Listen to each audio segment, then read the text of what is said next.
I do have 7:30, so I can call the meeting to order. And you are our sole presenter today. Very special. We're all here for you. He is a full member, right? Well, I'll try and be as efficient Oh, yeah. as possible with my and your time. My name is Nick Golan. I'm a licensed engineer and principal with TF Moran, and here on behalf of the Village on Technology Hill project team, which is a planned unit development. Just as a reminder, that planned unit development, once fully constructed, will consist of over 300,000 square feet of industrial and office space buildings, 439 apartments with associated leasing building, a childcare, a general retail store, as well as other site amenities. The element of the project that we are here for this evening is the residential portion. So this is the 439 residential units. The previous portions of the project. Is it on yet?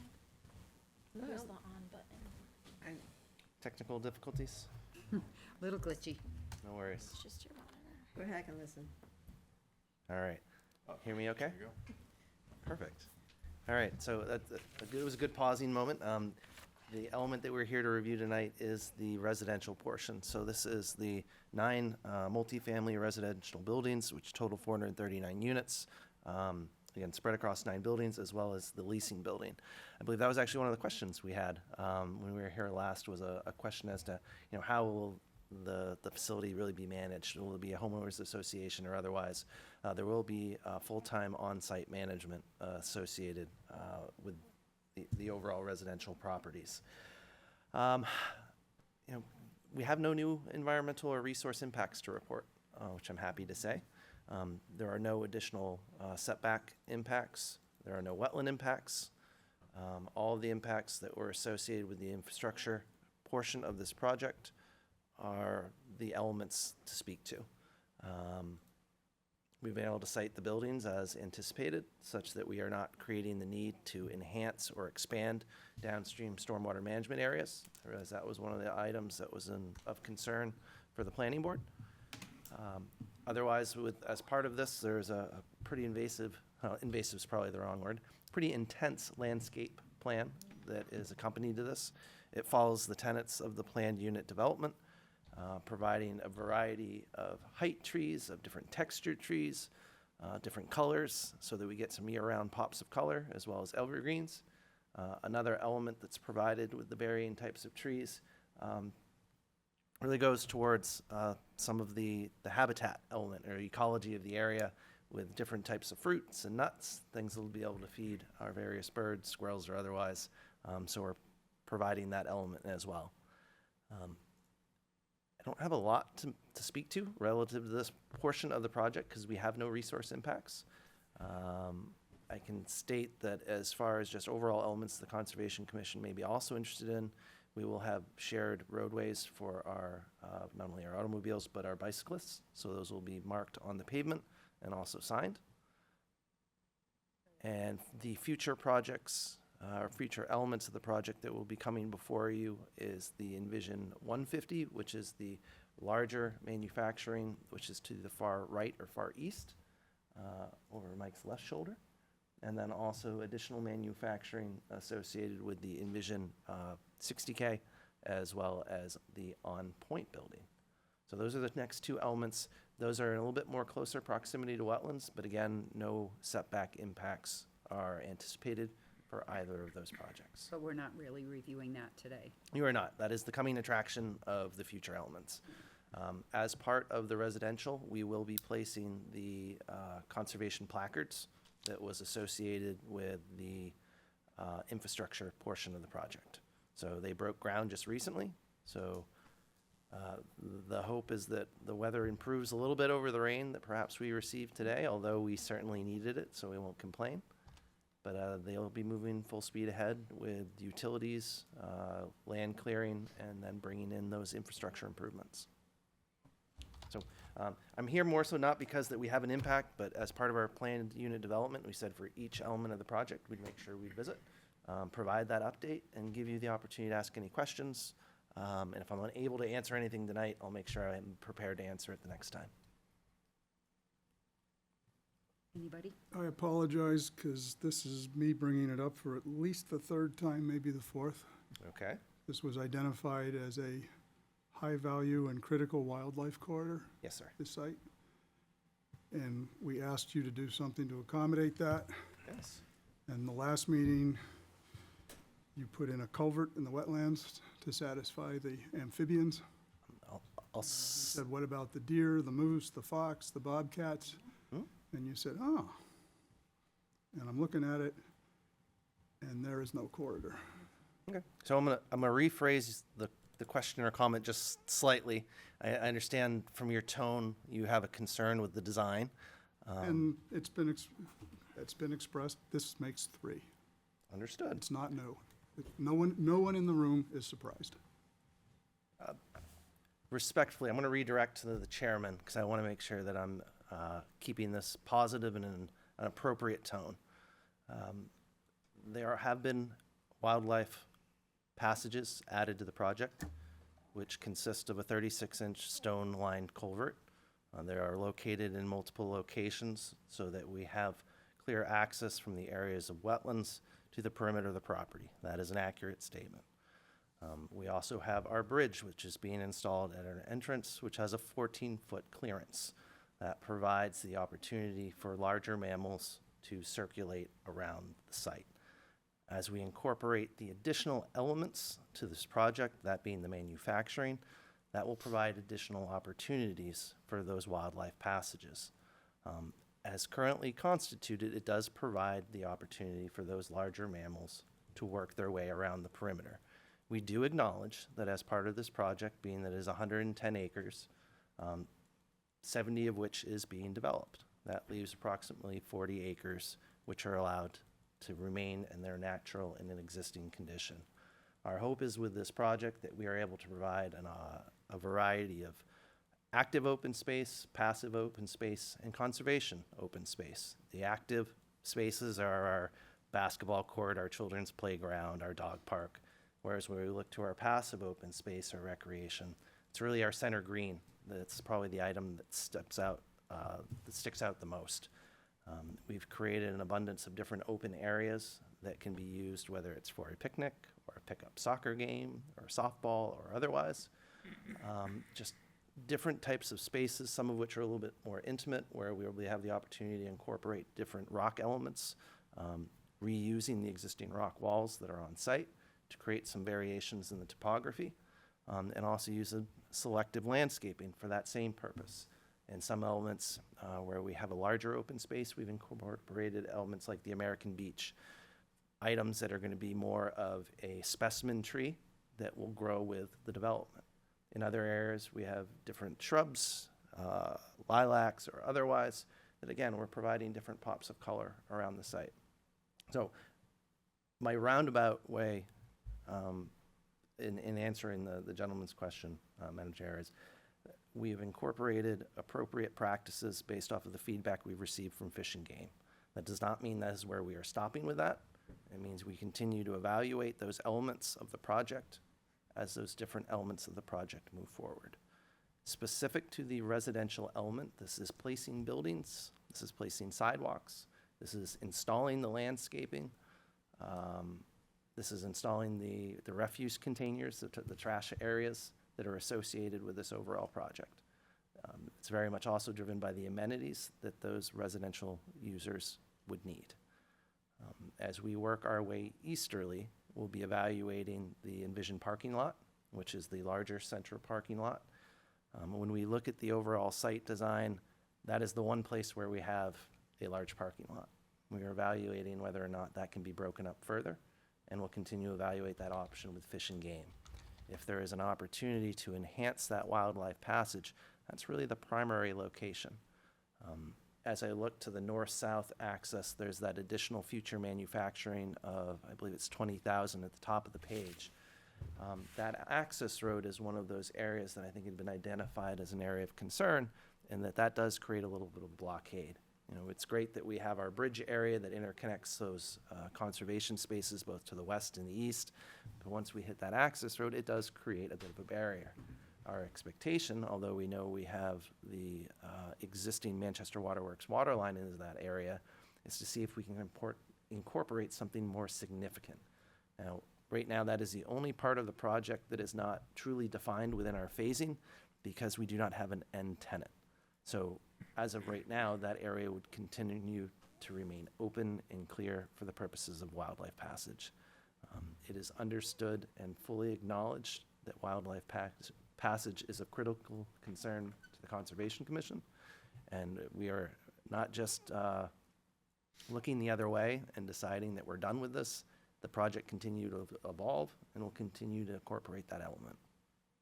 I think the concern that is being voiced is that section on the right side where the manufacturing is going to go, because it's a wildlife passage that's different than most other, like, what you've provided for is short distance movement of wildlife. That passage that exists on the right, on the eastern side, is long range, like migration type passage, that it is a completely different requirement. And I have to confess being disappointed in Fish and Game's evaluation, that they could just accept money to rehome some of the animals. These animals are passing through, they don't need to be rehomed. And I just think that was basically a cop-out.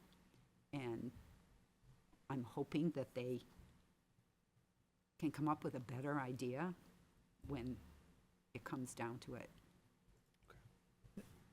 Did I miss somewhere in the 588 pages, the Fish and Game response? Because all I saw was the Heritage Bureau's letter with lists all of the endangered species. Fish and Game accepted a $100,000 contribution for the purpose of relocating animals that were displaced by the. And where was that documented? I tried to find it again too, and because I was concerned about that when we first started talking about it. I don't know if it was in the, I'd be PUD happy to master pass plan? along that correspondence, because that is tied to our conditions of approval for the 950 square feet of artificial wetlands that was impacted as part of the project.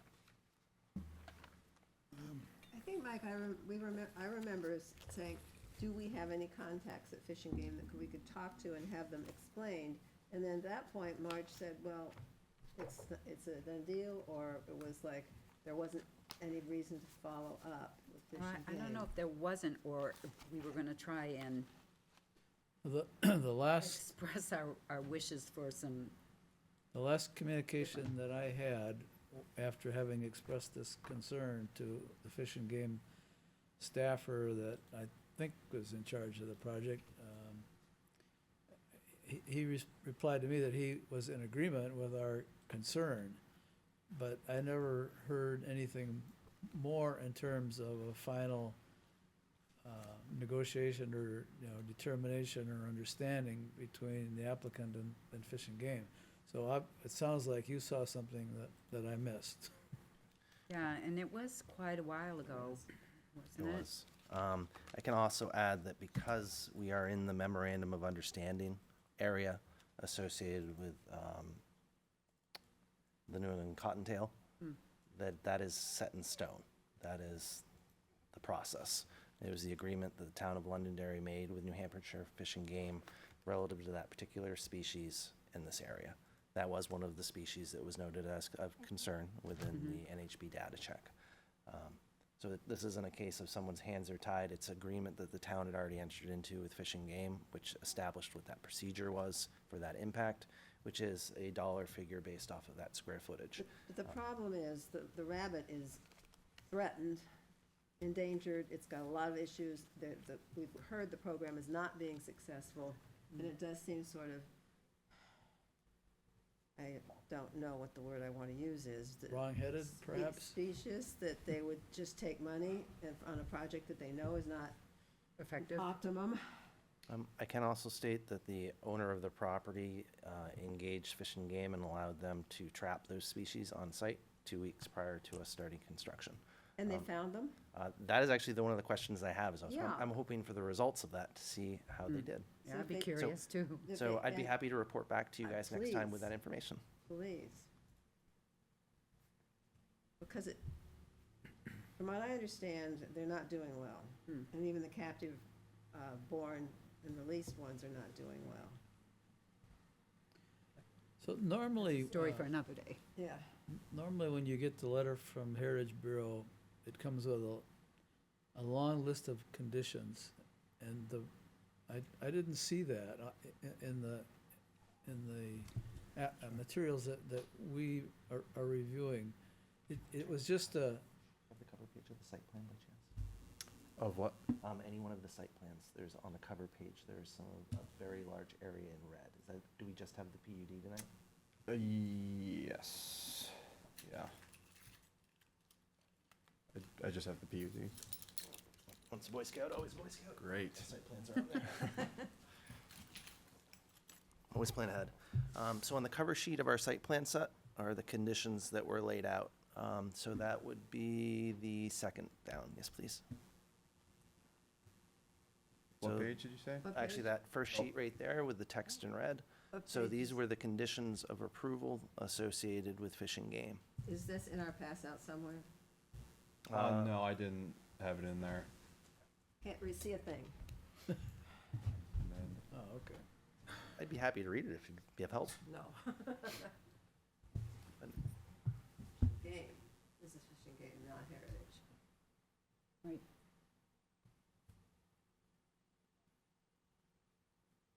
Oh, there it is. This is not their usual format. It's what we've incorporated on our projects. No, Yeah. it makes it a little harder to read, Mhm. that's all. Now, that material undoubtedly was transcribed from the agreement with Fish and Game, right? This was their conditions that they wrote and emailed to us, as well as alteration of terrain and wetlands bureau that are incorporated to all of our approvals.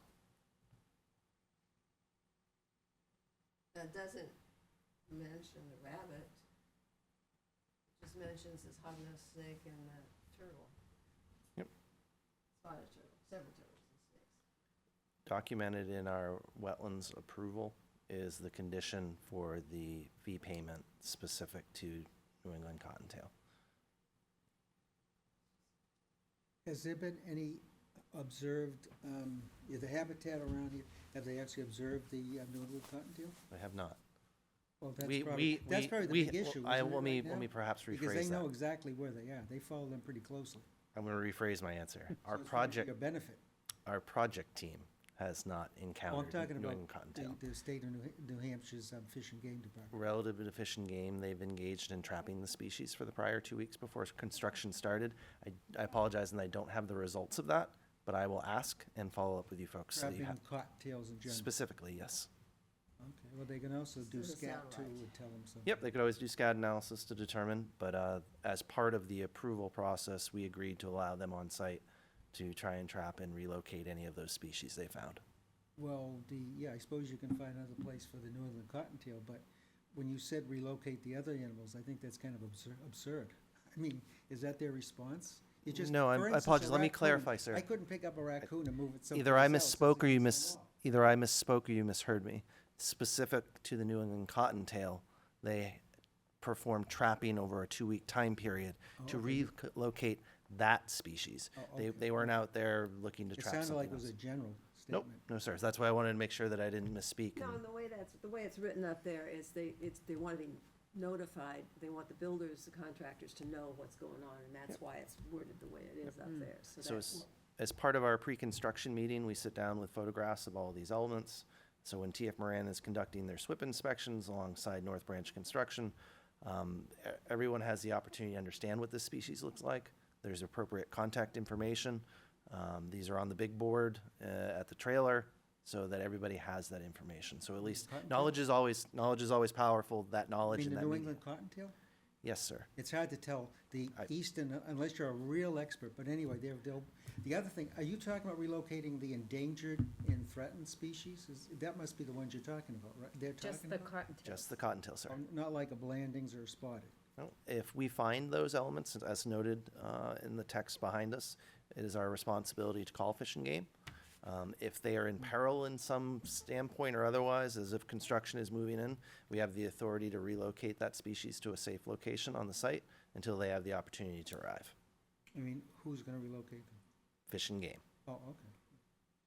We trust our contractor with a great many things, but relocating rare and endangered Well, species you is you not have to have one. a license and everything. It's illegal to move unless you're licensed to do it. I cannot say that I know those requirements, but I will trust that Anything you that's do. on the list, you don't wanna touch or anything. It's like a bald eagle. You can't take the feather home if you find one.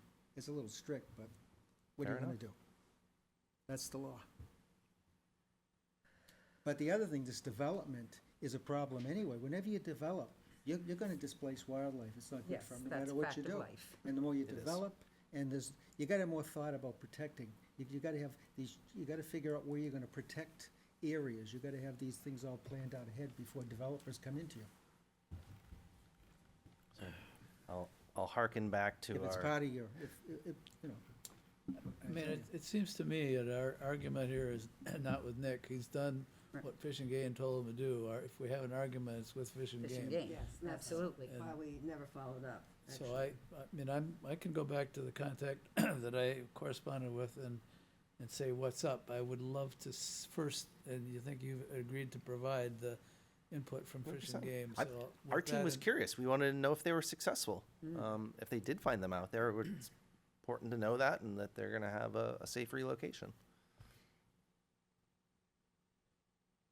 So I have some unrelated questions to this issue, if we've covered Well, this. unrelated to the DRC or unrelated to Unrelated to the plan? the wildlife on the property, Oh, well, we're commenting on a DRC, so, Well, what I wanted to ask is, if I remember right, but it's the absence thereof, there is no agreement between the town and the developer outside of the PUD, is that right? Or is there another agreement with So the there's- town? There are multiple agreements for the project, but specific to the town of Londonderry, the planned unit development master plan is the guiding document. Right. And in anywhere where it is silent, the town regulations are upheld.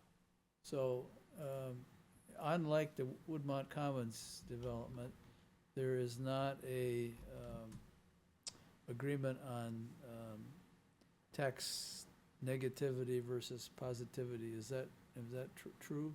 There was a financial statement that was prepared for this project. I don't want to misquote, I actually have it with me, so let me flip to that. I want to say this was tax positive by well over $1 million each year. The report was provided by Fougere Planning and Development.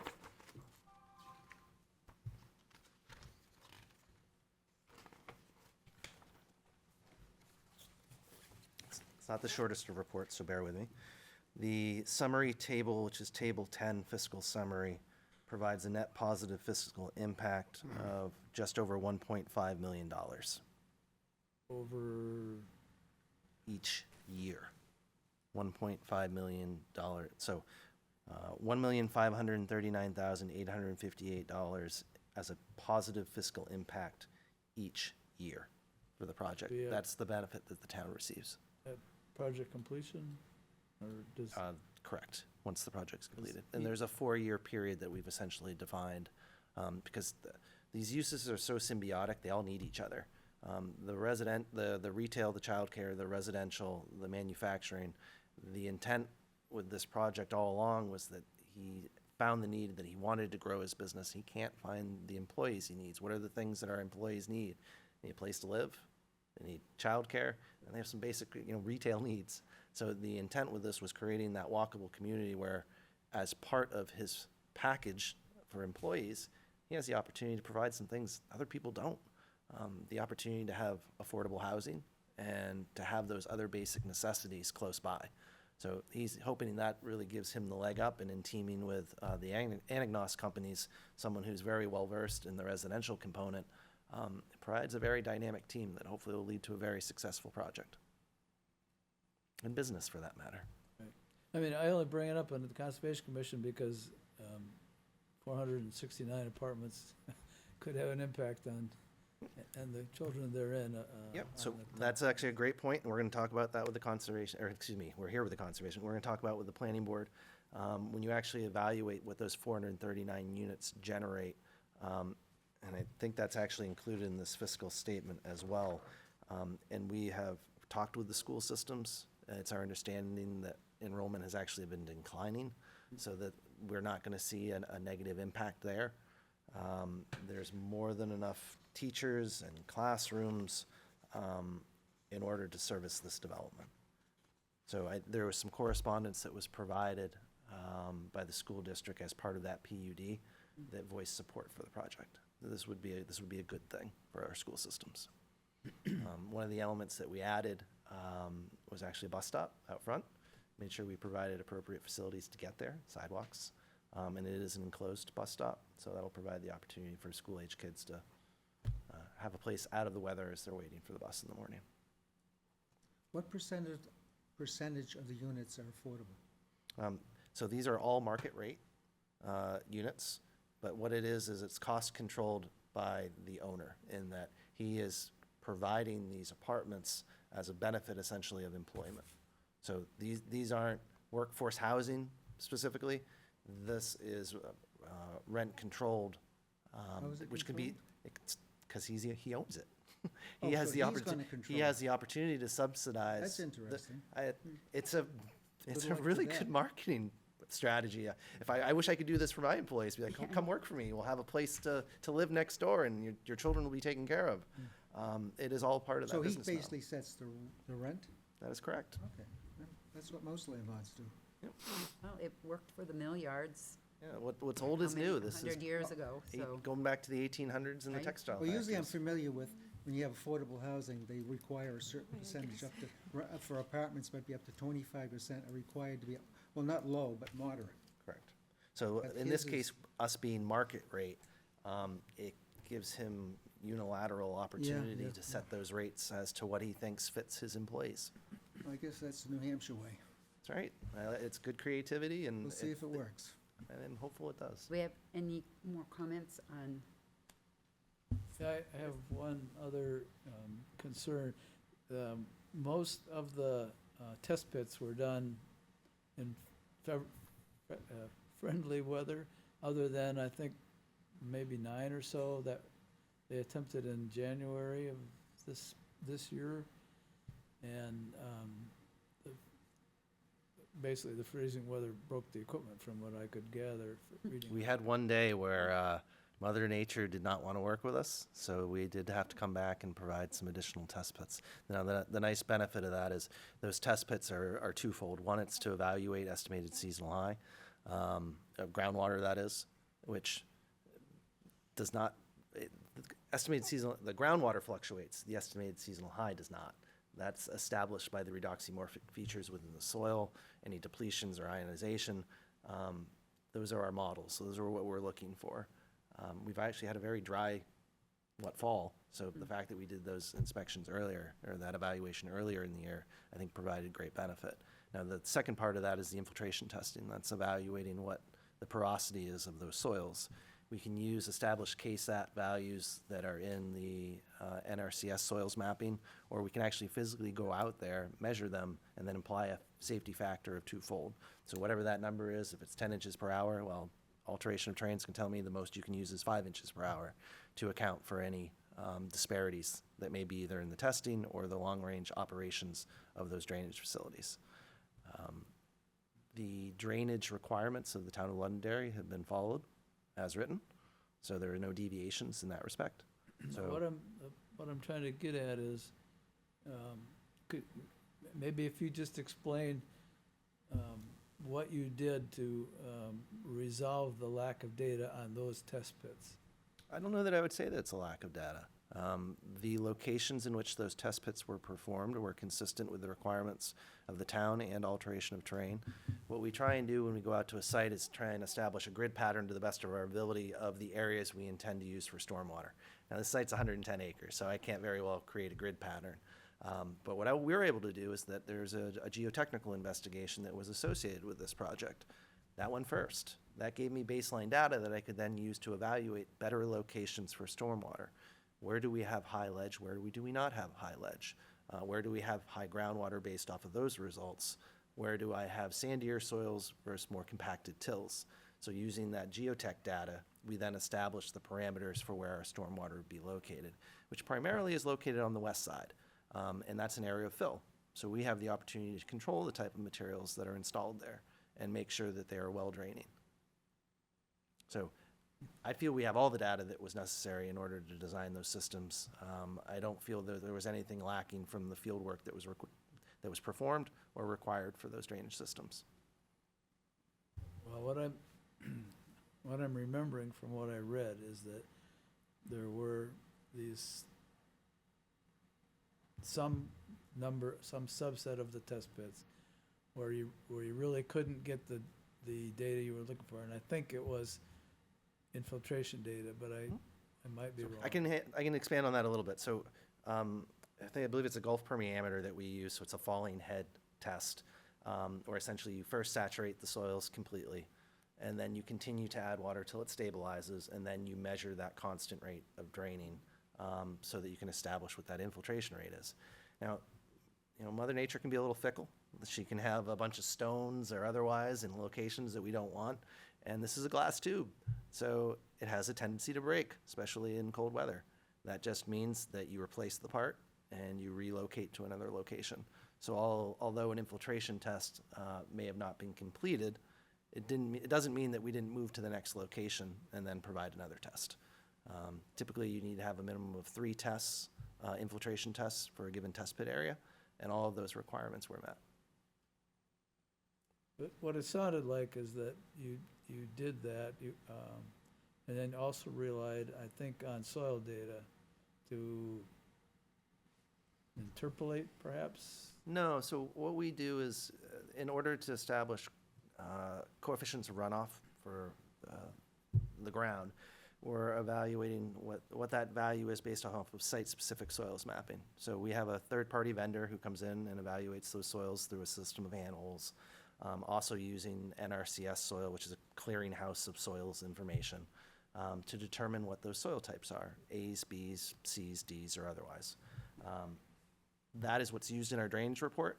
If it's trees, there's gonna be a little less runoff because those trees are soaking that up. If it's grass, that slows down that runoff. If we're adding pavement, that speeds it up. That's why we see these stormwater management areas. That's to attenuate that change in runoff that is created by the development. So no interpolation was, I would say, is taking place. We use the values that were in the field. You apply a safety factor of 50% to them, which is based off the alteration of terrain and town of Londonderry drainage rules, and then you're able to apply that value. Now, in the case of this project, where in large part our stormwater management areas are in fill, we've still used the most restrictive factor, which is those underlying soils.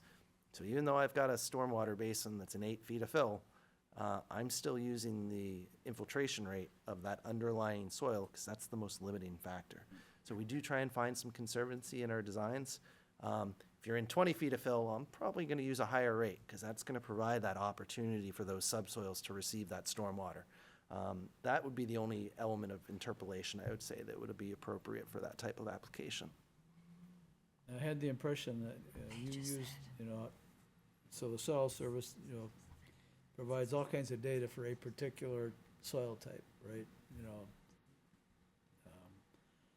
Seasonal high water table, infiltration rate, blah, blah, blah, blah, blah, all the different. There are resources that have that data, and as great as that is, I want to see it and touch it and know exactly what it is, so we have crews go out and That is evaluate precisely that. the point that I'm trying to get at, that I got the impression reading it that you had to, because of being denied in some of the areas where the glass broke, that you had to rely on just the documented soil data by soil type, and you're telling me, no, you didn't do Not the that. case. Are we referencing the stormwater management report as far as the document? I wasn't, I want to make sure, okay. All right, want to make sure we're talking about the same document. So, no, we relied on the actual field data. That was what was used. Okay, thank you.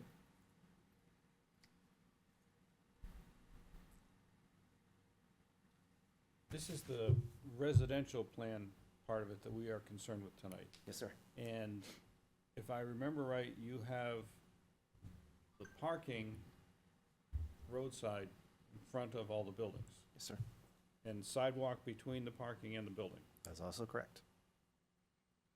I had brought it before, and I think you danced around it, but what kind of power systems, electrical outlets are you gonna have available near the parking for people that have an electrical vehicle and they don't wanna run a cord from their unit across the sidewalk and cause a tripping hazard? Understood.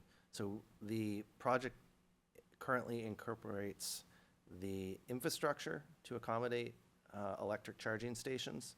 There are not electric charging stations currently proposed. If that is determined to be needed, they would be added, but that is not an element that this project is pursuing. But does that infrastructure mean that people won't want to run a cord out to their car from There- their apartment? I'm not quite across the sure how they sidewalk. would do that. Do you have outlets that are gonna be available at the parking spaces? No. There are not outlets currently available at the parking spaces. If this is specific to EV charging stations, there is infrastructure being installed, that being the conduits underground, to accommodate it in the future. But those stations themselves are not being proposed at this time. From a marketing standpoint, I believe the leadership team does not believe them to be desirable to the individuals that I would be can living here. understand where, and it's kind of a situation where you expect the residents to walk to work. Correct. They're not gonna have a car charge fast overnight. So they're more liable to end up with one that's gonna wanna work more on a regular outlet, not a fast charging station or something. And that's what I'm getting at. So I'm going to answer that question in the manner in which that the Anagnos companies will have full on-site management. So this isn't a housing authority or otherwise. I don't believe they're going to tolerate people running cords from their apartments to their cars. I would assume that that would be written in to their lease agreements or otherwise. I don't want to talk out of school without having Dick here to be able to speak to that. But I don't believe that's the type of ship he runs. We wouldn't have that type of element. It'd be an But I've never insurance- heard of that, but that's, I will bring that up to him to see if he's ever had to address that in the past. So we make sure that doesn't become an issue here, so thank you. Yeah, it's the fact that you've got the sidewalks running between the cars and the apartment. We want to get him from point A to B, but I had not thought about that potential. I'll make sure I review that with Dick. 21st century issue. I guess so, first world problems. We're running electric cords across our sidewalks. I need a little clarification. The state of New Hampshire has no requirements for putting these in developments? EV chargers, no, they do not. Okay, It's you'd know that. municipality by And municipality. the town of Londonderry has no requirements. I am not aware of any EV charging requirements in the town of Londonderry Okay, that would kind standards. of explain why you don't have any there. I wouldn't say that specifically. It is also I'm an. saying it specifically. I guess I am countering, Sarah. Yeah, Otherwise- understood as to your point. As for my- the cords, an insurance company would say, if you have insurance, you can't run cords, these cords running out everywhere. It would be a trip hazard, and your insurance agent, whoever say, you can't do that. I'll rely on The our fire on-site department came up, management I'm team. sure they I would was say, gonna get say, the which cords is out why of they'll there. have a policy against it. Yeah. You get fire hazards and other things, No, people they- walking on the cords getting frayed. Knowing the number That's of, like the, what are we, back in the 20th century? I know the 20th century, but maybe, not quite the 19th. knowing the number of properties that the Anagnos companies manage and having the opportunity to see those in action, those are very clean facilities. I'm not aware of them having those types of issues, but again, I'll make sure I make a point to bring that up to Dick to see if that's something he's encountered. In the number of years that he's developed properties, I wouldn't be surprised if that was something that came up once upon a time, and there was a subnote then added to a leaseholder or otherwise in order to prevent such. So do we have any official comments that we want to put? Yeah, I think we should recommend that the planning board consider asking the developer to add charging stations to avoid do-it-yourself charging off of outdoor outlets, especially those terrible people on the first floor.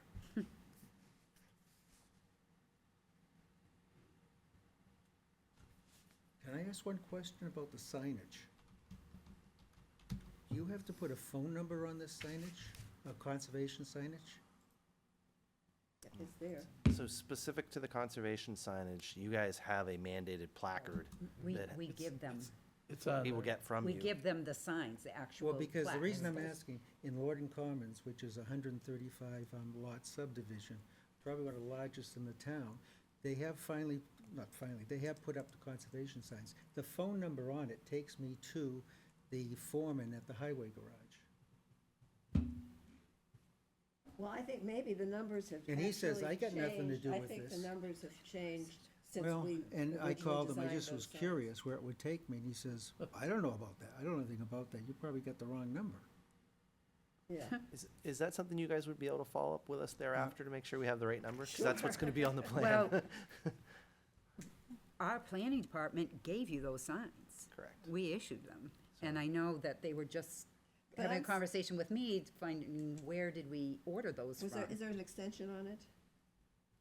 I don't I recall, but really I believe do that recall it was sometime a in the strange last number. 10 years, the numbers changed. There was We won't We should install probably anything catch until, that before they order 1,000 other yes, signs. please. yeah, there's So going to you're be a lot. supposed to install it before construction starts, and you said you're breaking ground already. The limits, of- Signs should be up already to keep the contractors, the equipment, I don't think we Out of the- have them. The out si- of the buffer. I believe it was after the limits of clearing is how it is dictated on the plan notes, which follows the ordinance. I'll double check that, though. Any other suggestions to be included here? I had one other question. Did you consider using pervious pavement on any of the We did. parking or street areas? Porous pavement is great in the right applications. Well-draining soils with plenty of distance to bedrock and plenty of distance to estimated seasonal high. We do not have that application here. We are going to be removing a fair amount of ledge in order to accommodate this project. I wouldn't feel confident in porous pavement in this site condition. If it's a large area of fill, it's more practical. But this is also, these are private roads versus driveways. So incorporating porous pavement into a private road application isn't something you'll see as often as you would, say, adding it to a parking lot or adding it to a driveway, just because of the loads that are associated with that. We continue to use porous pavement in various applications, but it is very selective. Same thing with porous concrete. One of these porous elements' greatest drawbacks is overuse of salts and sands, and it causes a rapid failure. Now, we have the SnowPro applicator that's going to be associated with this project, so hopefully that doesn't become a concern. But just relative to the existing site constraints, subsoils or otherwise, it was not a great fit. So we chose not to implement that thus far. As we work our way into the manufacturing areas, if we find soil conditions that are conducive to that, it's potential, but it's not something that we're currently incorporating. Seems like the one area that it might be considered, because it's gonna be a fairly low use, is that retail/childcare area. Well, those will be pretty active areas, especially right at the main entrance, and that's also being that that's the primary entrance to the site. I think that is where we're gonna see more of our traffic. The private roads, which are gonna have more of the manufacturing traffic coming off Kitty Hawk Lane, probably wouldn't be appropriate. But the potential to evaluate porous pavement for perhaps the larger manufacturing parking lot, can evaluate those soils for that purpose. If there's good fit, that would be an opportunity to move forward with. But you're looking at a cross-section of almost 6-8 feet where you need to make sure that you don't have a restrictive layer. Right. Although our winters have certainly been warmer recently, those frost factors can really play havoc with that, and we don't want to create a public harm in the process. Now, I didn't spend a whole lot of time answering this next question, but it'd be good to make sure that the evergreens that you included in the plan don't shade paved areas, so that you do get the benefit of the sunshine instead of using salt. I believe the majority of the think shade they're- trees that we're providing along the perimeter, those are not evergreens. So those will lose their leaves. We do have some internal, in and around the leasing building, as well as just kind of within the passive areas that are the open space. But we've relied on some different types of trees for the perimeter, so I think we'll be in good shape, and it's a good point to note.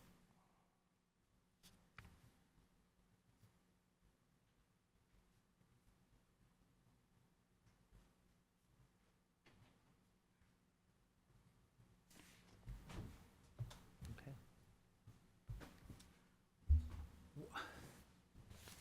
Could I ask a question? You mentioned about the shrubbery, the landscaping. Mhm. What type of shrubs are you planting?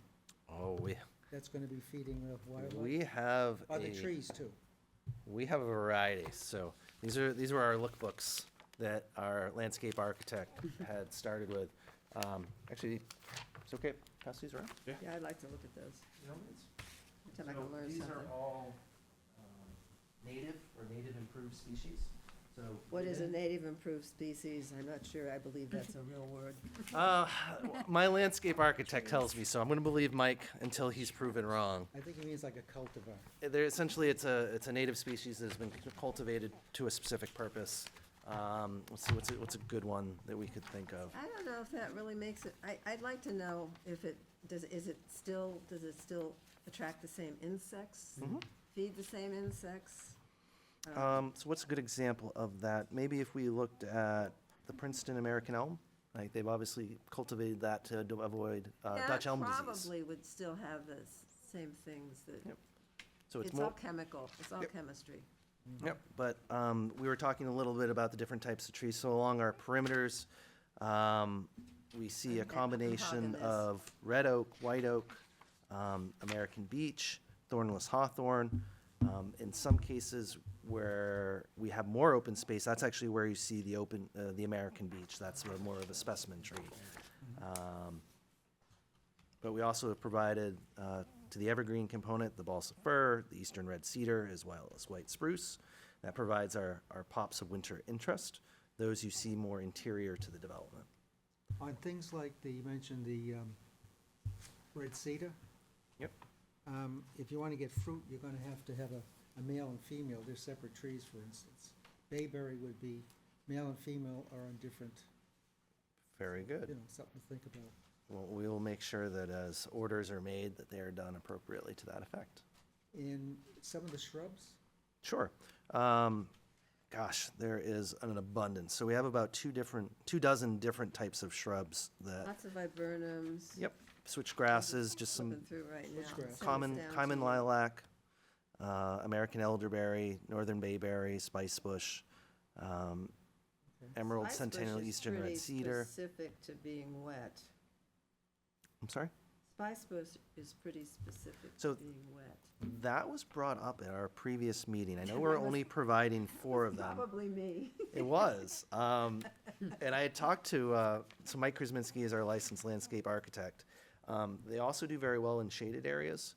Yeah. And that was in the intent there. Okay, that makes sense. So that on the, what would that be, the westerly facing, places that aren't going to see as much sun, we've tried to incorporate plants where they would best thrive. So, Wanna and come that was here. actually written into our PUD for that purposes. A lot of times regulations say, well, you need X number of trees and X number of spaces and this type of, these types of shrubs. And in certain cases, those species won't thrive in those applications, whether it's the soil type or the shading or otherwise. So this gave Mike really a clean slate to go about designing a landscape. Does that he work for a landscaping company or? He works for TF Moran. Oh, okay. We have Who him is it? in-house, luckily. who's the landscaping company? TF works for Moran in TF this company. Moran. So TF Moran is we have on-staff landscape architects. Sophia Haddock is our landscape architect in training that works under Mike.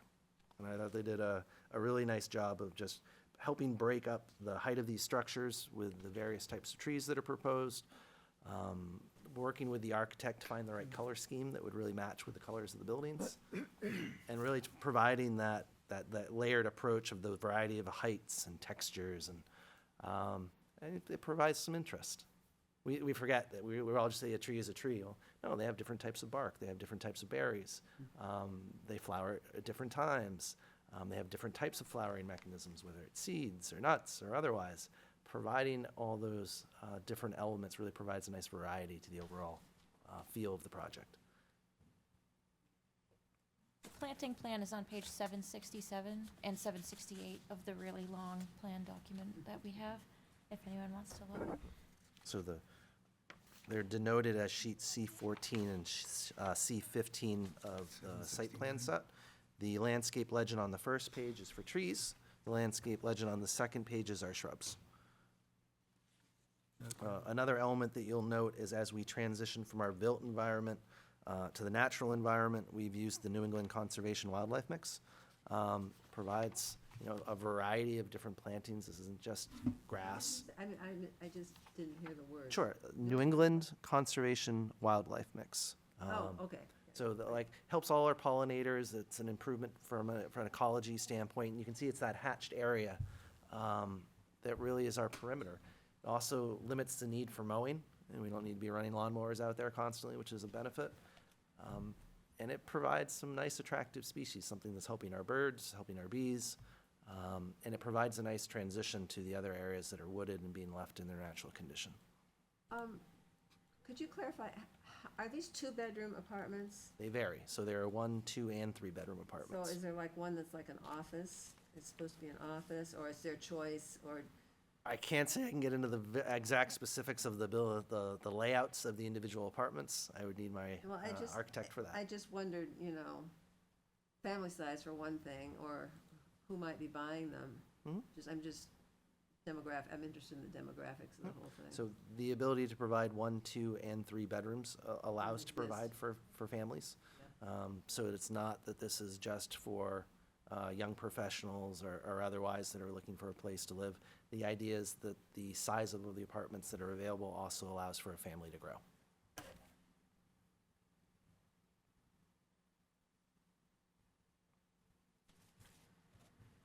Anything else? I have one quick comment on the landscaping plan. I assume this has already been factored in, but on some of the plans, the larger shade trees, I'm looking specifically on sheet C14, which is page 767.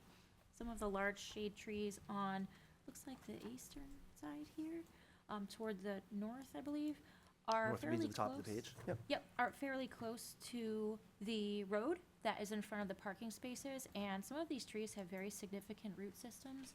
I assume that the placement is far enough away that the roots will not disrupt the edge of the pavement. Specifically, the Bloodgood London plane tree has an extensive root system, and I assume some of the other ones do as well. Yep. So I assume, since it seems like your landscape architects have included some rather interesting choices here, that they're probably aware of this, but just to note that these should be placed adequately away from the edge of the pavement to make sure their roots don't break up the pavement. Understood. And I think at a minimum, we're set back 8 to 12 feet in most of those applications. But yeah, that is one of those elements that you're always looking at is we want to have shade, but the reality is when you're planting a tree next to an impervious element, it's going to have a root structure, and it's getting to a depth of anywhere from 18 to 24 inches. That can cause a degradation of those surfaces. I know we see it in a lot of our downtown areas where those lovely bricks that were once nice and flat have risen, fallen, or otherwise. But no, that is an important element of There are a that. couple of other trees in here that I'm not sure are native. Yellowwood, common hackberry, London plane tree. Oh, I love the plane tree. It's got that Oh, I different know, it's a texture of the gorgeous bark tree. and It's a gorgeous tree, but it's. Is that native? A plane it tree? is. How can it be native with the name London plane tree? Well, I cannot it's say one that of I those- get to choose the names, but I can tell Is it whether or really not they native, are though, Deb? considered No, native. no. No, Deb, I don't, Well, is your assertion that it's native here today? We have a duel Differing here. opinions? I think we have used all of our time for tonight. No, I appreciate, and relative to the landscape architecture, I'll make sure I bring these points up to Mike and Sophie to make sure that we've got all the right items identified here. But I They are know, pretty, and if that's part of the goal, there's a lot of good stuff here. I want to come up and see it when it's 4 or 5 years, I Yep. want it, I we really want to see it. look forward to having you. This is, It should be good by then. What's her saying? this is a, I'll put this here. this is a great project. We're looking forward to see it move forward. Oh, thank you. So a final question, if I may. Everybody heard that final question? That's his final question. Right.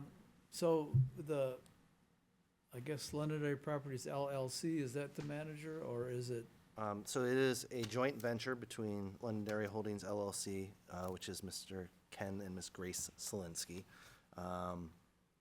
Anagnos Companies will be managing the residential properties. So you're gonna create a new entity that is the manager? I don't know that it'd be appropriate for me to speak to the business model, but that would be my expectation. Well, what I'm thinking about is, like, I noticed there's gonna be beech trees in there, and beech trees get beech bark disease. So when a beech or any tree starts dying, I mean, that's just one that's, likely, it's especially the ones that are sitting out in the open, where, they can catch the fungus that's blowing around. What provision is there to make sure that they are, either arborist is called in, or they're replaced, or, whatever the appropriate action might be? So I'll ask Dick as to how they do their landscape management, but my understanding, that is one of the amenities that helps draw people to these properties. Having a bunch of dead or disease-dying trees is not to their advantage. So if something is to die, it's, I would assume, replaced. But I can follow up with that question on how they manage that element. Now, relative to the town's stormwater permit, the latest issuance of it, I know clearly states that you need to make sure that all your grass is well kept, but does not have any bare spots, so it doesn't create the potential for erosion of soil particles. That's a new one. I hadn't seen that before. So as part of their mandated stormwater permit, they have to make sure that their lawns are stable. That doesn't necessarily speak to the trees, but I'll make sure that I ask that question. Thank you. Well, and another thing on trees, they gotta be planted, like it was mentioned with the, what was that? Plane tree. The shrub in the wetlands, the Spice bush. Spice bush. It's, that tends to like wetter soil, tends to like even a little bit of shadier situation. So it's important that they get planted in, the correct places, because you put a shrub that's looking for dampness in a dry area, It's not gonna do well. it's gonna die. Yep. Another thing with the American birch, it's been recently getting hit with leaf wilting caused by a nematode. That's been seen a lot of you in the last couple of years. The trees just all wilt like it's almost, fall. And I was surprised it's being caused by a nematode. I figured, well, I guess they're flying around too. But I have seen the trees. Yeah. The leaves they just dry up and you could crumble them. Okay. But, it's just things to think about. Okay, the things I have are recommend the planning board suggests the development include EV charging stations and avoid having evergreen trees shading the pavement. Good? Yeah, just for clarity, for the sake of the planning board, the reason we're recommending this is to avoid cables stretching out to the road from the apartments. Yep. If you would mind including that in your recommendation, I would appreciate it, because that'll allow me to have that talking point with Okay. Dick present, because he'll be at the planning board meeting. Are there any recommended? A lot of times you have, you can see designs on things, they'll have recommendations, even though they don't have regulations on it. For a 469 unit facility, are there any recommendations out there that it hadn't been approved, but this is what they recommend for the number of charging stations? Because you do see a lot of places, different, like the headquarters, they put 2 charging stations in, and they have a parking lot probably holds 25, 20 cars. So a minor correction, so it's 439 total units. I know Okay, I've heard a 439. larger number spoken tonight, so just for, There might be a For the records. recommended amount, like the health department has regulations, right? You Mhm. get so many seats, you need so many bathrooms, this, that, and the next thing. I- But I'm sure out there in your world Hmm? of design and There's stuff, always a there rule of are- thumb. There are recommendations out there, well, for this size, we'd So recommend if 2 we- or 3. you can look to different, what we typically do is we look to other municipalities or other states who have already What would LEED established. say? LEED, I'm sorry? LEED? A LEED accreditation was not something that was pursued for No, this but what project. would they say maybe for a site like Um, this? We do have LEED accredited professionals within our office. I can certainly ask that question. But from an EV charging station standpoint, the number or location and the type is a case-by-case basis by municipality right now. There is really only a Probably a handful. moving target at this point, too, It because is, it's such an emerging trend. I can say in Lebanon, or Lebanon, excuse me, they require them at all multifamily, almost at a 1-for-1. Wow. They see a lot of variances to that request. Because EV charging does not fit currently with every type of development. They're trying to be forward-thinking and that they believe that this will be reshaping our world, that EV charging will be everywhere eventually and we will only have electric cars. I'm not Punxsutawney Phil, I'm not the prognosticator of prognosticators, I don't know what the future will bring. Planning appropriately for at least some element of this with your infrastructure, I think does make sense. Always have an eye towards the future, but some relevancy in our current state as well. Spending hundreds of thousands of dollars to install something that ultimately becomes antiquated, that becomes the iPod, doesn't necessarily make sense, but we don't know that yet. So, more to come. All right. All right. Well, thank you very much for Good your guys' now. feedback. Hope we didn't Appreciate weigh you you being out too available to much. us. So Marge, when you get that copy of the Fish and Game report, or correspondence, if you just send it to me and then I'll follow up. Yeah. Is it, Marge, is it okay if I send that right to you and you can sure. distribute? Yeah, Thank you. yeah, always best to work Thanks. through the chair. Have a good night, folks. Good one. All right, the only other thing I had, I guess, was kind of catch up on where the progress of some things are, where Mike Malaguti, last day is December 2nd. Oh, really? That was just announced 2 hours ago. Art You're Salidas. so in the know, Marge, I'm just impressed. Art Salidas will be the acting town manager until a real one is, a permanent one is chosen. But we had Mike working on some things like Murray's and the permanent road deed, and I just don't know, is he holding all the cards? Do we need to get information from him, or do we know what we're waiting for, like, especially Murray's? Do we have an attorney working on that, do we know, or was Mike doing it? Here's what I know about ongoing projects, starting with Murray's. I know that I have a commitment from DES to come back by the end of this year to me with advice from the Attorney General's office on what protections legally we could put in place were we to acquire that property. Okay, I have no knowledge of what Mike has told the council and whether there's any consideration of legal review of any well, sort? legal review or a potential bond, which is, the deadline for that is, I think, in January, so Yeah. that's coming up very soon. So, that might be a question, I guess, for Art, once Well, he. Ron says that Yep. Mike has agreed to follow up if we just Yeah. ask the questions. So basically what's gonna happen is Mike's the town manager until the 2nd.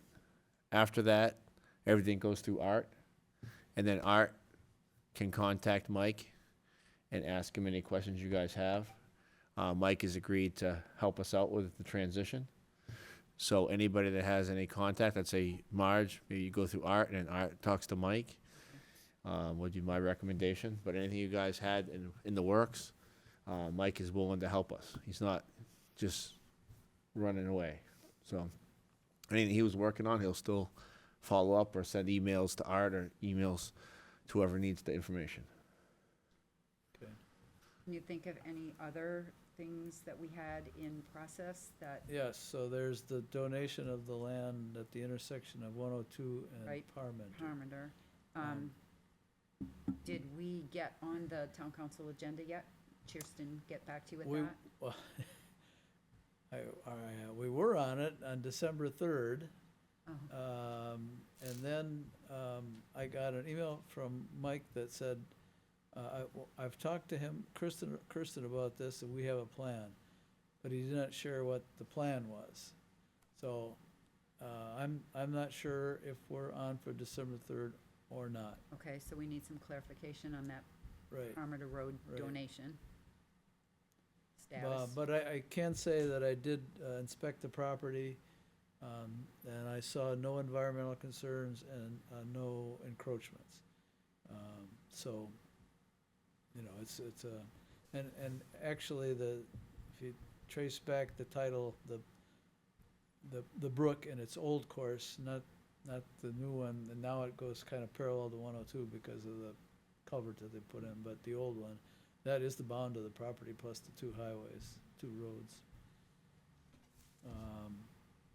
So, you know, I think my offer was to draft a deed for them to convey that, but I don't have an answer on whether Mike wants that, or, you know, I don't think there's been anything done legal-wise.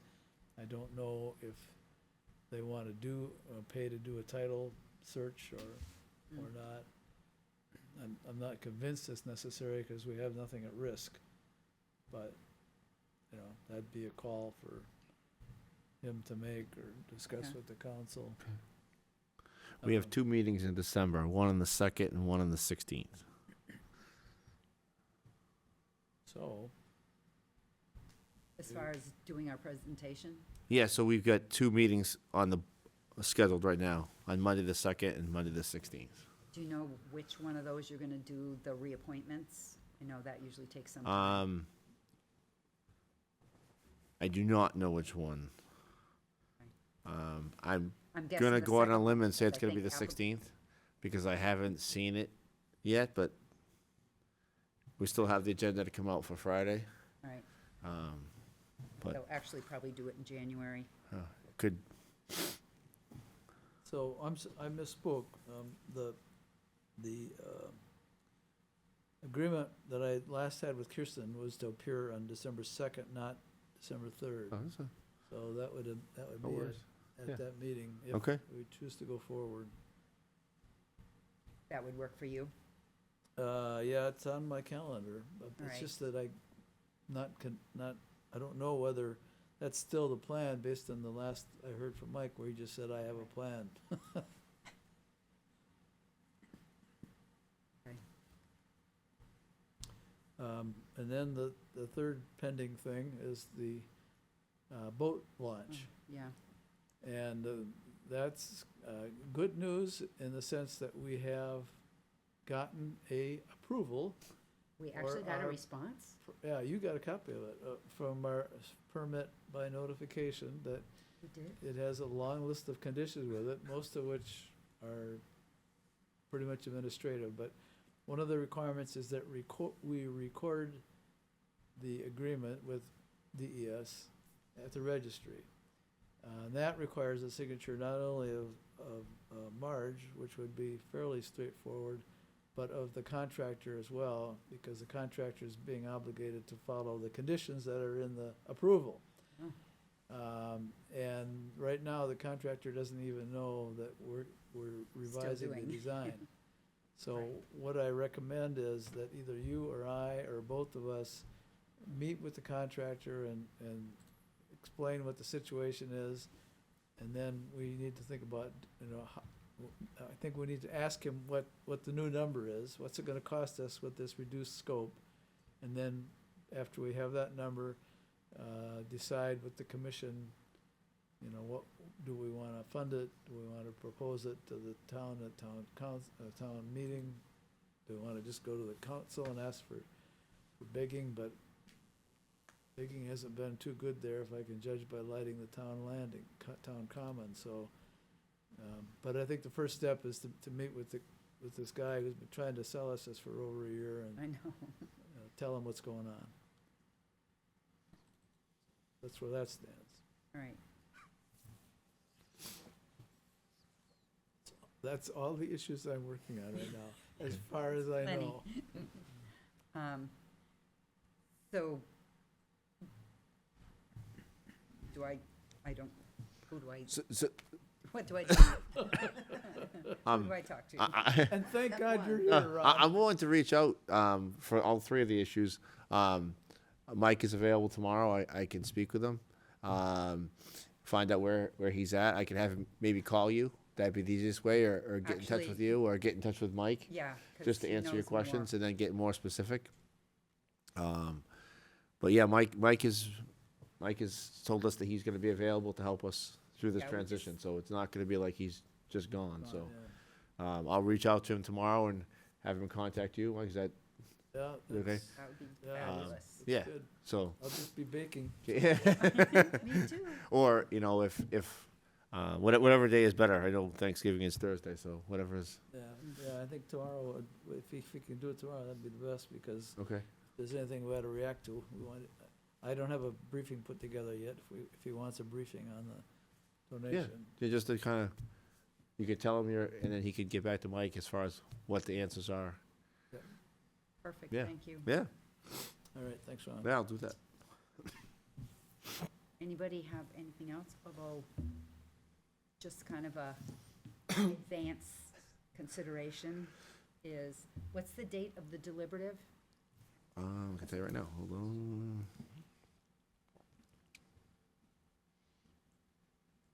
February,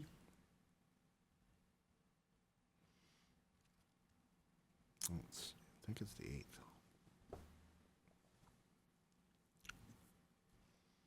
It's not on the calendar yet.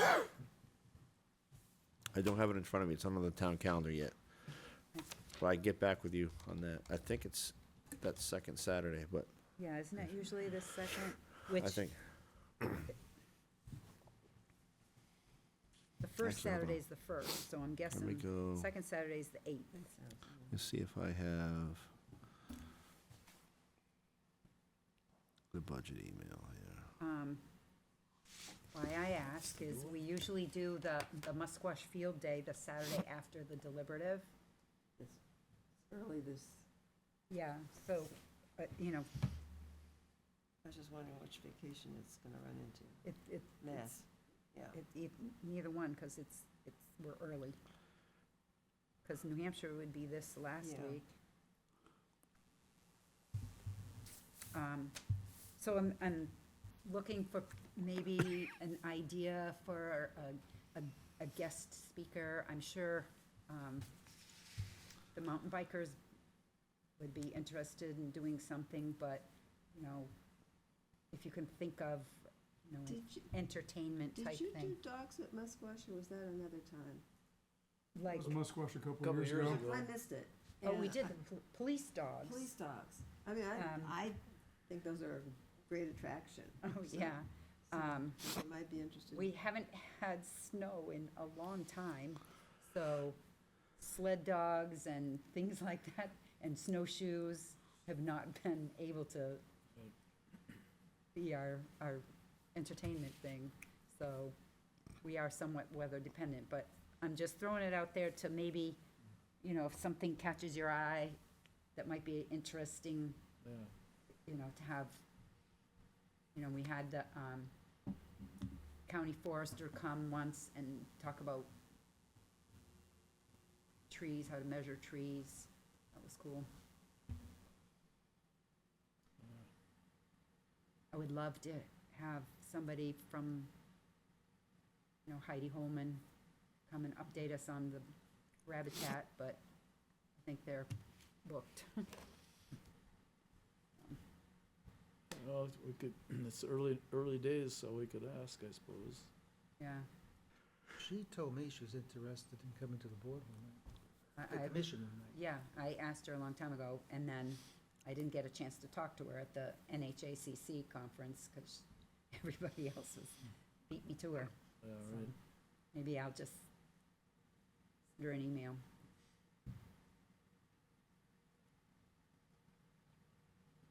So that's really it, other than minutes. I'm not sure if it's drought or intervention, but I was on Adams Pond Trail for the first time in over a year. I quit going down there when it flooded, Mm. It was not flooded for the first time in 2 years. Thanks to the drought. Well, that was my first thought, but I walked back. It's actually, the culvert seems to be draining again. Flowing. And I don't know if somebody cleared it out or just the water level dropping allowed it to clear itself out. But it's down quite a bit. Water will have to come up a good 4 or 5 feet before it floods it again. Oh, really? That's the good news. The southeast corner of the orchard across the way, there's a steep trail that goes down to behind the store and where the pears are and all the rest, and that has 4 trees down across it.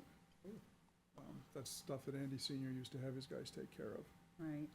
And so it's passable, but not easily. Mm. So we're not gonna get any help from them. If I have time, I may go out with a chainsaw or something, but it's a steep enough hill, I'm not looking forward to it. Yeah. Marge, I do have an answer for you. Oh. It's February 8th, 9 a.m., high school cafeteria, Perfect. if Good that guess. helps. Years of experience. Yeah, All right, yeah. Because that gives us an opportunity Yeah. to play it, to announce it at deliberative, so Yep. people will come on the next weekend. Okay, thanks. Yep. Minutes, or, I'm picky, you know me. Line 11, review, just fix that, please, somewhere. is this ones I typed? I don't know who typed this. It could be, It just needs to be oh, spelled. typo. Typo. Yes, that's it.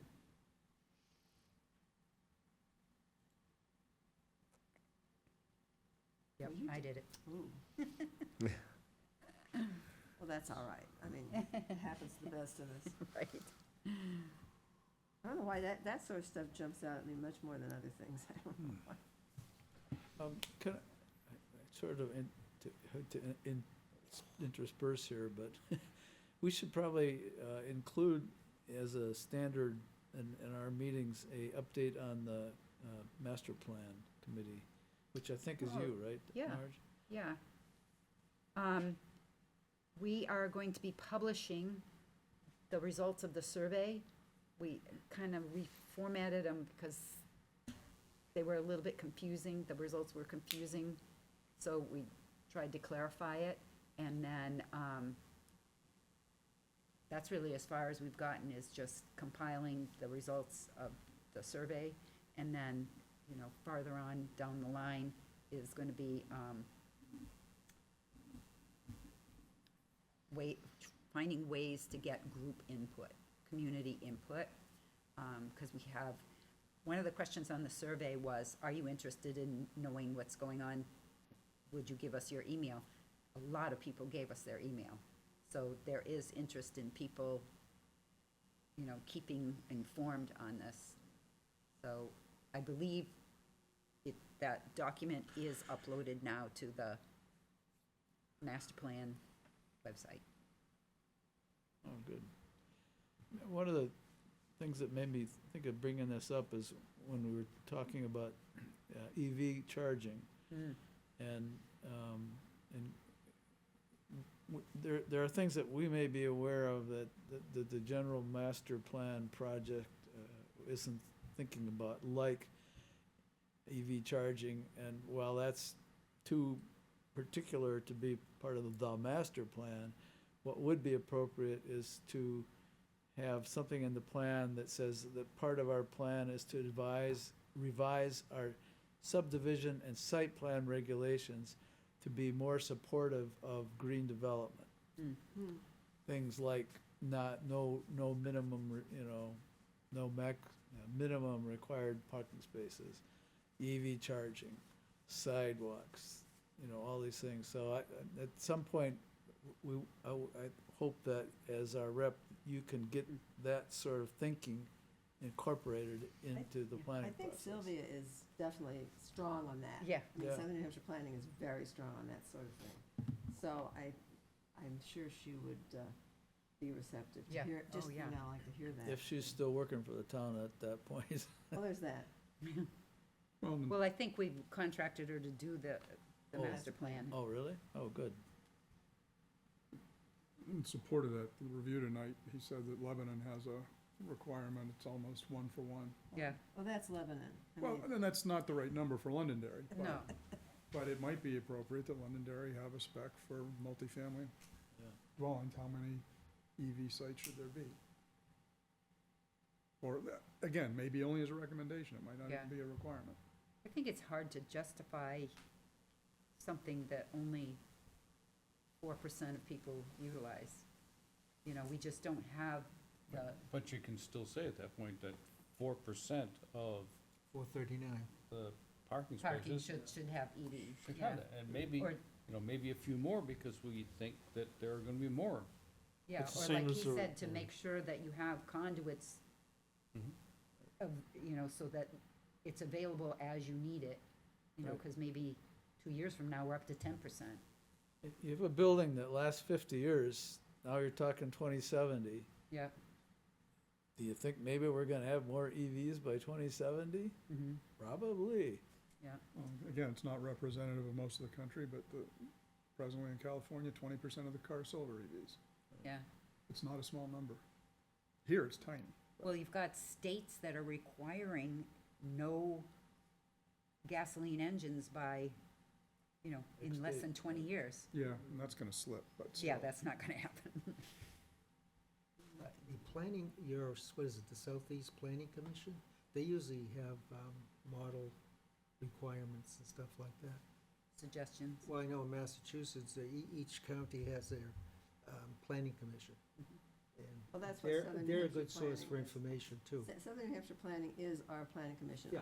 I'm on it, and Sylvia, who is the chief executive officer, is working with Londonderry, so, Mhm. and she's good. She's up to date. Well, it should be a good one, what they have, Mm. And you could incorporate that right now in your recommendations. If there was, for let's say 100 units, you should have 2 chargers. And you can cite them as, well, you should look at this for a particular reason for having to. Even though it's not a regulation, it's a suggestion or a model. Mhm. I'd move to accept the minutes of November 12th as amended. Seconded. Okay. Beat me.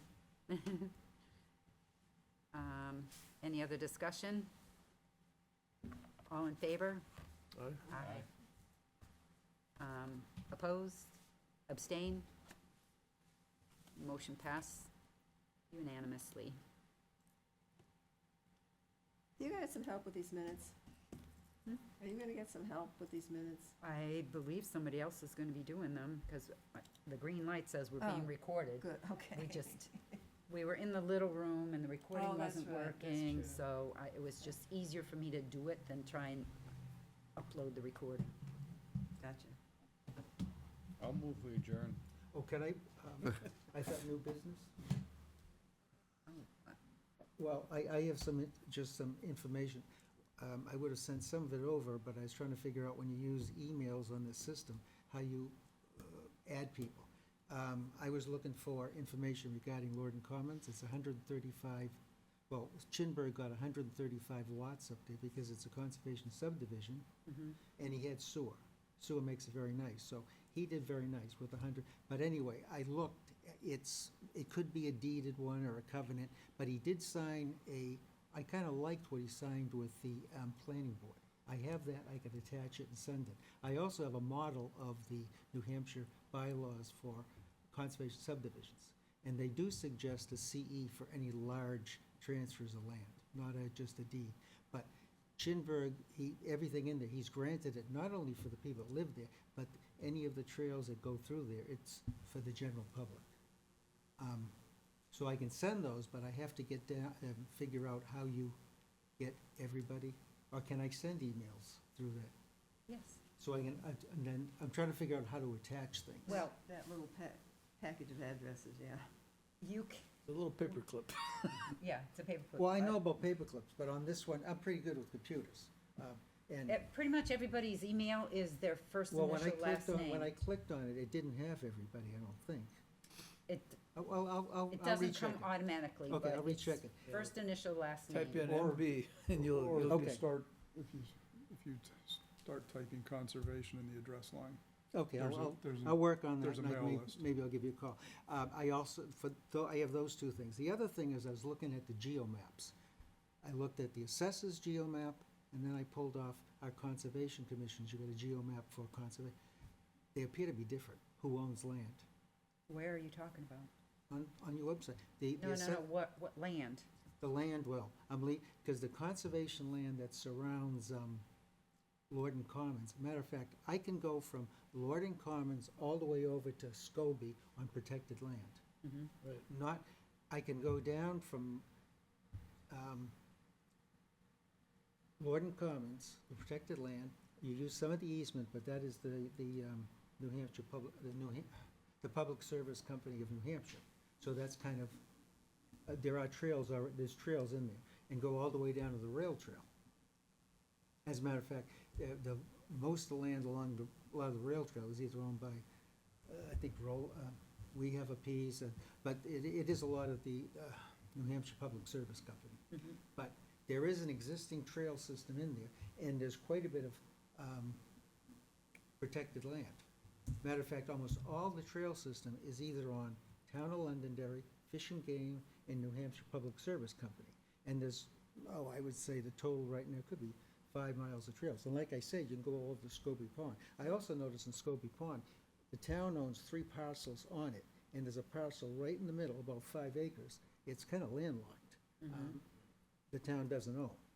And I would look at these areas. I can mark things up as a future place for having, because one of the trails comes right off the Londonderry Rail Trail. We do have a plan that we paid good money for improving the Scobie Pond area. Well, I'm talking about the parcels in there, and one thing, we move on to find out what, I know where the trails are that exist in there. And the one problem with the whole trails in it's on the 3 parcels, except when you go behind Waste Management. They have a big strange jog out from their company. And that would mess up the trail system coming over to the easement into Lorden Commons. But it would be a good idea, in my estimation, to look at what land is in there, look at the trails, and the fact that it runs against the Londonderry Rail Trail, and the fact that you have about 150 acres from Lorden Commons that was, whatever it is, a deed or a covenant, but he gave strong language, Chinberg, who is the developer and the owner of the company, and about the use of that almost 150 acres. It's not tied into just the people that live at Lorden Commons, even though maybe it is a deeded covenant, and there's a lot of other land. It looks like a nice parcel of land, maybe to complement, not as big as your Musquash? Musquash, because Musquash also has fish and game land, and if you go, it goes right up against the Litchfield State Forest. So you're talking about well over 2,000 acres. I mean, you advertise 13, 14, but you add the fish and game, then you add the Litchfield, you're well beyond 2,000 acres. But this here's, since a lot of the land is already protected, especially, it protects most of the trail system in there. It's an area I would hope to take a look at. And what would be very helpful is thinking about having an open space and trail committee. Maybe a subcommittee of planning board or a subcommittee of us, and you can get them to do a lot of, Well, we do already have Londonderry Trailways. they're not part of the town. They're part of the Trail Commission. They're totally separate. I'm talking about. But they have in the past created our trails. Well, I'm just saying what would work out better if you had someone within the town, and those people could come in on the committee if they want to. But their issue is rail trails. The rail trail is there, at least the land I'm looking at. It's there, and there is a trail right off of it. And it's good, whoever's going, if they want to, whatever, you want to pull them in or something like that, but the issues where they're not a committee for the town. But it's a great area to take a look at, and it could be enhanced by a few acquisition of parcels. Some of the parcels in there, I'm not sure you get willing sellers. I think it was 25-acre parcel in there. It was valued at $700, probably because it's landlocked, I don't know. But anyway, the geomap for the Conservation Commission and the geomap I pulled off from the assessors map, those are the ones I use. I use them all for all towns. I go to Massachusetts, I was involved with a lot of this with the town of Groveland and stuff. But it's just odd that the geomap, which comes from the state, I believe, you might know, and Is it the towns? Comes from Mike. Oh, maybe you bring it in. So, if you're referring to this one, the town's website, Well, the, there's one that you can get from the assessors, the assessors, Right, their that's our website. GIS system. well, like, is Okay. it a static map, or like, is it, No, you can go in there, click on things, it traces the lots, it also shows you the owners. so probably this one behind me, right? Well, I don't have the full thing in front of me, but Okay, But I noticed there's two of them. Like, the assessors, I figure, is the accurate one, but the one that I get from our website, it's different. It looks the same, but when you click on something, it has sometimes different owners. I'll recheck it. Maybe I had 2 beers that night, I don't know. so when I was it's, doing it. But possible- they're very useful, they're just, yeah, because I'm using something similar in the town of Middleton, because there's something I'm doing down there. so it's possible I just did an update on that like owner info and property value that today. So if you go back and check what you looked at, they might be updated to what the assessors have. Okay, is there any way to print off, let's say, a certain area with sites on it, or can you color them up right on there or something? In other words, showing which sites are town, Fish and Game, New Hampshire Public Service Company of New Hampshire. I can make something. Yeah, because that'd be helpful to see, I'm just saying, Why are we doing this? we own a lot of land, you talk about protecting land and stuff like that, there's trails in there. If it's not of interest, just say it's not of interest. To me, it's like land that is owned, and it comes right, you got trails right off the rail trail. It screams in my head when I see it, and I said, wow, this is interesting. Yeah, it is a nice trail, and we don't include it in our maps now. It is actually an abandoned Class 6 road that you walked out of Lorden Commons and over to Scobie.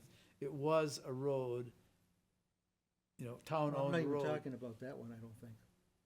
Uh, Well, maybe. I think you are. I mean, it looks like, I'm talking yeah. about coming right off of the rail trail. There's a trail that comes right Yep, up to the. comes out of there, Well, maybe yeah. it was a road at one time. That looks more like a woodland trail. Then you come up to the New Hampshire, the power lines. Right. Then you can go straight, and it does a big circle around, which is all on protected or New Hampshire Public Service land. Right. Or you can go down to the, you actually can get around that wetland down there, because the trail goes off to the left, goes behind that company that you have a conservation easement on Independent Drive. At least it shows it as a Yep, CE. right. You can go right by that, then you hit Waste Management. The trail is very nice. I wouldn't call it a road, but maybe it was a road. No, that's not what I'm talking But about. you go behind, you can go right by Waste Management, and then you come to the point where Lorden Common has, the sewer easement came up there. It's not being mowed, so it's growing in now. But otherwise that, you can go right into, Lorden. Anyway, there's a lot of trails in there, a lot of them are on public land. And it would be a Yeah. nice place to, think about relatively large area, and a trail system, and, outdoor recreation, and. Yeah. And you no. can also walk right and get over to, Skokie Pond. But it can be Yep. marked up, and you just look at it and say, it's something to think about. Yeah, no, there's probably some value in adding some of those trails. We gotta be careful about private property. We can't publish a trail that takes Oh, you well, no, onto- that's what you have to look at. I mean, if Right. there's a parcel, several of those parcels in there are valued a lot. It seems like me you'd have some, I come from a different world, I guess, but from the past, but you'd have parcels you'd be looking at and say, these are, so you don't run, so you have, future acquisitions we're looking at, in case money comes up, or you wanna get grants, or you wanna bring in a land trust to help you move on it. But the trails in there, the only, at least, because you can see the trails on those maps. If you go in far enough, you see the dotted lines. They do show up on it. And the Richard, on- have you looked at our project plan that we paid for? And that might be something for you just to look at and see what we had in mind.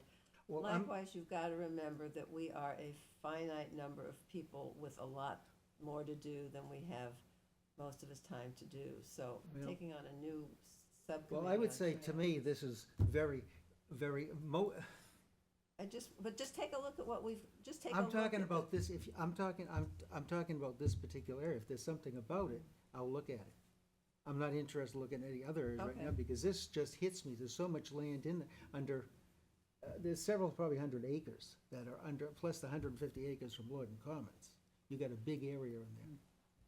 But, you know, it would be something, it would be something I should mention. It should be, oh yeah, we know about that, to me. I mean, this is what I look at, and I'm surprised it was kind of, it's an unknown thing, or it seems to be it's not very getting a big buzz. I just bring it up. I'll check the geo maps, you can mark them up, look at it. Not interested, that's fine.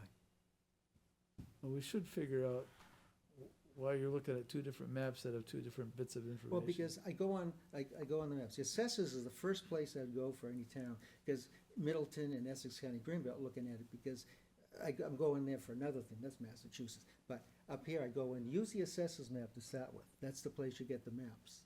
And that's where I got the map. And just coincidentally, the last several days, I see I'm going into conservation and the map, oh, here's the geo map here. So I click on it, and I look at the owners of the property, but there's a few in there, like for instance, right up against, on the, oh, I would take it up, on the assessor's map, that there's a big parcel, it looks like almost like a mountain, comes up like this, right up against the Lorden Commons land, and that is supposed to be owned by Fish and Game. When I looked at our map there, I think it says it's State of owned, New Hampshire? yes, it's owned by the town. But there's a few other things that didn't agree between those two maps. But anyway, it just gives you an idea what's in there. It's good to know and that's like a interesting area, a real interesting area. And I've been involved in the past. This is nothing new to me. I do stuff like in the past in Groveland. I pushed the whole town was gonna go acquire a whole different parcel of land because there was money coming up and flowing. And I kept going, look at this parcel over here. It's got, I called it Turtle Land. And it took a lot of instigating and being a pain in the neck. And all of a sudden, they went with it, partly because Fish and Game in Massachusetts was interested in Turtle Land because of all the Blandings turtles and various salamanders. And they threw up $100,000. Essex County Greenbelt threw 20, and the state, in addition, threw up $250,000. But anyway, they pushed, if they went the other development, they didn't have all the deeds and stuff in place, because they later on tried to buy it, and it just fell apart anyway. But it's just things you look at, and this looks at me, looks, oh, that's be a great area. It's forested, it's nice, and run into Scopy Pond, and you got a nice area to walk. I suppose the bike people too would like it. Anyway, Something to check out. but I'll check out the other one. I didn't see any other, Yeah, I'd love to know where this assessor's map is. Do you know what do you think he's talking about, Mike? I'm not Well, sure. that's where I get that, to the GIS. I go into the but just go in the Yeah. assessors then- department, they got all those maps. They got tons of maps in there. They're And just they the- have one that's the geo, the state one, I call it the state, it says geo. And you go in there, That's, and then Oh. you just, is it, This is map, the town's one's there it map is right geo. there. Yeah. who owns that? Mike? Right there, State of New Hampshire. state or New, right, and Yeah. it's right up against, go over a little further This is to this your, one, this large one's there's Lorden Lorden Commons. Commons. Yep. That's the conservation, right, and there's the state, and then Londonderry has land around there too. You can go on conservation land right over to Scobie Pond. Yeah, what Mike just turned on, that layer there, that conservation land layer, I think that is what you were asking for, because it's showing all of the conserved land, open space, and who owns it, whether it's easement, held by others, town, whatever. It's all right there. So that part you've got, but what we Oh, I think don't I get it have all. is those trails on this trails map. We don't have that. They're not official trails, I'm not saying official, because there's nothing's official Yeah, about but that area. No, but They're it there. could be, yeah. They're there, I've walked them, yeah. I've walked and taken my dog, walked down from Lorden Commons all the way to the rail trail. Yeah, Walked over, you can get over to, Scobie Pond. yep. Most of the trails, the only place you have a problem is behind, Waste Management, it jogs out. It's weird, they got a big jog out and it crosses but who knows, maybe they'd be interested in putting a trail easement there. Anyway, it's just something, and if you throw in the New Hampshire Public Service Company of New Hampshire, they Eversource. own tons of land in there, Yep, well over, yep. I don't know, 500 acres maybe.